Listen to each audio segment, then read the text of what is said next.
Imagine করে একটা useless জিনিস শেখা, তারপর মানুষ থেকে টাকা নেবে, আবার মানুষকে শেখানো। ধরো আমি সিটি বাজানো শেখার পর তোমার থেকে টাকা নিয়ে আবার তোমাকে শিখাই, আবার তোমাকে বলি তুমি আরো মানুষকে শেখাও।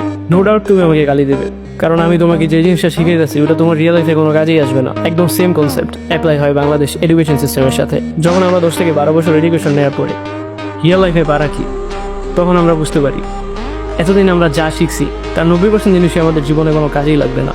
আর যেটা কাজে লাগবে ওইটা শিখতে গেলে আরো 5-10 বছর লেগে যাবো। এই বই আমরা নতুন কিছু শিখিও না। I don't want to create controversy, but আমি শুধু এটা বলতে চাই যে দেখো, সময়ের সাথে সবকিছু ডেভেলপ হইতেছে, কিন্তু এডুকেশন সিস্টেম ওই মানদণ্ডার আমলেই আছে। এখন আমাদের যা পড়ায় ওই 50 বছর আগে তাই পড়ানো হতো। ওই সময় এত টেকনোলজি ছিল না, মেশিন ছিল না, এআই ছিল না।